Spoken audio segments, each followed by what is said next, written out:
Olá, esse é o Quadro Negro e esse é o Yuri. Nesse vídeo a gente vai falar um pouco de uma coisa que eu queria fazer há muito tempo, que era voltar uma parte do canal para falar de coisas aleatórias de matemática que eu veja enquanto eu esteja estudando e que eu acho interessante e gostaria de falar. Pelo menos no primeiro momento eu não vou cobrir todos os pré-requisitos, então se às vezes eu falar de algum termo que você não conhece, me desculpe, mas pelo menos no primeiro momento eu não consegui falar de tudo com todos os pré-requisitos, até porque algumas coisas que eu estudo já são um pouco mais avançadas, mas com certeza eu vou tentar esmiuçar para que isso fique de uma maneira mais simples possível. Então não se preocupe, porque pelo menos alguma coisa você vai acabar entendendo, e eu acho que essa é a ideia. A ideia talvez seja começar a todo mundo começar a ter um gostinho do que acontece quando você está estudando matemática mais avançada. E à medida que eu for avançando também, a gente vai introduzindo mais conceitos, então vai ser legal porque a gente vai trabalhar isso juntos, né? Então, pelo menos, Yuri, dá tchau. E agora, sem mais delongas, a gente vai começar. Eu queria começar falando de um tema que é o meu tema de pesquisa, que é a geometria algébrica. E nesse vídeo eu queria introduzir o que é geometria algébrica de uma maneira que seja minimamente razoável.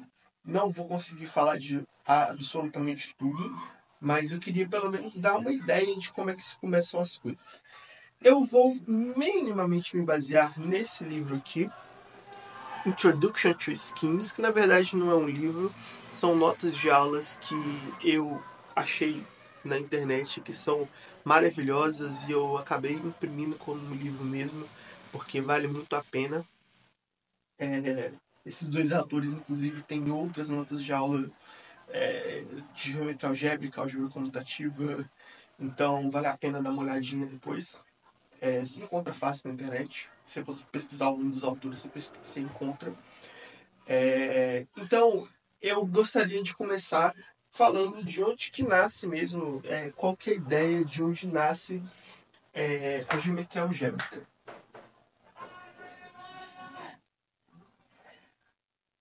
A geometria algébrica, eu não vou dar exatamente dados históricos, mas ela nasce de uma ideia de você tentar associar objetos geométricos por meio de equações. Isso é uma ideia antiga, então remete lá à geometria analítica, Descartes e coisas do tipo. Só que aqui a gente vai restringir um pouco os nossos, as equações que a gente tem.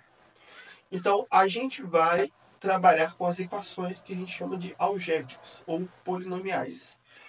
Em outras palavras, a gente vai trabalhar com polinômios.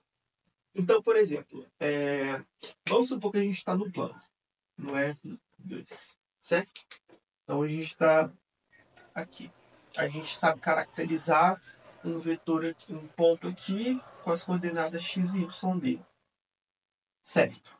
Se eu desenhar essa curva aqui, todo mundo vai saber o que é. Essa curva aqui é uma parábola. Tem a descrição geométrica da parábola, que seria o lugar geométrico dos pontos que estão equidistantes a um dado ponto e uma reta. Beleza. Mas eu posso descrever isso através de uma equação. Se eu sei que esse é o x, esse é o eixo x e esse é o eixo y, e essa é a minha parábola, eu sei que eu posso descrever a parábola como sendo um conjunto de pontos do R2 que satisfazem essa equação aqui. Y é igual a x ao quadrado, no caso dessa parábola em específico. Então, esse conjunto aqui é o que? Eu posso chamar a parábola de P, eu posso escrever isso aqui como sendo o conjunto de x e y em R2, tais que y é igual a x ao quadrado. Perfeito. Então, eu associei uma ideia geométrica a algo algébrico. Só que, então, beleza. Então, são os pontos que satisfazem essa equação. Só que, agora, olhando mais especificamente para a equação, eu posso pensar essa equação como sendo o seguinte. Y menos x ao quadrado é a mesma coisa que y menos x ao quadrado é igual a zero. Tá? Então, o que eu quero dizer? Encontrar os pontos onde seja satisfeito essa equação seria encontrar os zeros desse polinômio aqui. Seria o polinômio p de xy igual a y menos x ao quadrado. Ou seja, p de xy é igual a zero se somente se x ao quadrado é igual a y ao quadrado, que é o ponto da parábola. Então, os pontos que satisfazem p de xy igual a zero são os pontos que estão na parábola aqui. Aqui, não tem separado não, foi mal. Certo? Então, eu posso analisar as propriedades geométricas olhando para zeros de polinômios zeros de polinômios de equações polinomiais. A geometria algébrica, ela basicamente, eu não vou dizer que basicamente ela estuda isso, porque seria meio que um reducionismo. Mas ela nasce da ideia de estudar isso. Esse daqui é um exemplo muito fácil. Beleza, vamos pegar outro exemplo. Pega, por exemplo, deixa eu pensar aqui. Círculo. O círculo desse círculo aqui, a gente chama ele geralmente de S1. Geometricamente, ele é o quê? É o lugar geométrico dos pontos que estão equidistantes ao ponto fixo, que eu chamei de raio, de centro, que é o centro do círculo que aqui eu coloquei na origem. E que estão a uma distância de 1 daqui, certo? Só que, algebricamente, eu posso representar esse círculo assim, x ao quadrado mais y ao quadrado igual a 1. Ou então, eu posso pensar que isso daqui são zeros do polinômio p de xy é igual a x ao quadrado mais y ao quadrado menos 1. Porque se isso aqui acontece, isso aqui também acontece. Então, pensar nos pontos da parábola são os pontos xy que satisfazem p de xy é igual a zero. Certo? Então, o que a gente tem é o seguinte. Pensar geometricamente implica a gente pensar algebricamente. Só que a gente podia ter um exemplo que é o seguinte. A gente tem, por exemplo, essa função aqui, ó.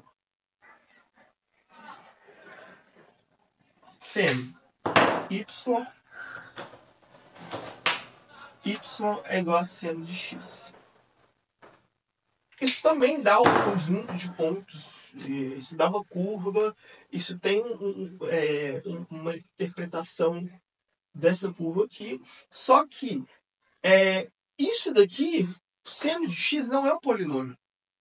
Então, para a gente, pelo menos por enquanto, não está interessado em funções que não são polinomiais. São as funções que a gente diz são transcendentes.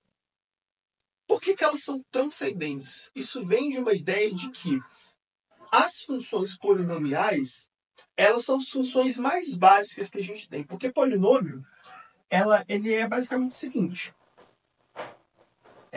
Então, se você tem aqui p de x igual a x ao quadrado mais 2x mais 1 e q de x igual a seno de x menos 2, por exemplo, qual dessas funções é mais básica? O que eu quero dizer com básica? Aqui eu estou com um número real e levo a outro número real. São duas funções, p e q, que são de R em R. Mas para essa função aqui, a única estrutura que eu estou requerindo é que eu saiba multiplicar e somar. Ou seja, eu peguei o x, multipliquei, elevei ao quadrado. Ou seja, multipliquei por ele mesmo uma vez, duas vezes. Depois multipliquei por 2. Depois somei 1. Depois somei isso tudo. Pronto. Então, eu só precisei saber multiplicar e somar. Ponto. Aqui já é mais complicado. Aqui, somar e multiplicar não vai conseguir te dar uma estrutura da função seno. Você precisa de mais. Mais especificamente, você precisa de topologia. Essa função ela é uma função que ela vai requerir do R uma estrutura que é estrutura também de topologia, uma estrutura topológica. Ou seja, você não consegue gerar a função seno de x menos 2 só utilizando soma e subtração. Soma e multiplicação. Então, funções que são transcendentes, nem sei se eu escrevi certo. Elas pra gente, elas não é que elas não são interessantes, elas são muito interessantes. Só que elas, pelo menos no primeiro momento, são funções mais difíceis. Então a gente vai trabalhar com elas depois. Geometria algébrica, pelo menos no começo, se preocupa com coisas que são algébricas. Ou seja, com aquilo que você pode extrair só pensando em soma e subtração. Soma e multiplicação. Só que essa estrutura de soma, eu vou apagar aqui, soma e multiplicação, se você tem um conjunto, que eu vou chamar aqui de A, onde você tem uma estrutura de soma e de multiplicação, você tem o que a gente chama de anel. Ou seja, o anel vai ser um conjunto onde eu sei definir o que é somar e multiplicar. Então, a gente vai ver que a geometria algébrica ela implica o estudo de anéis. Essa propriedade aqui, de zerar um polinômio, ela vai ser transferida para uma propriedade algébrica de um determinado anel específico aqui.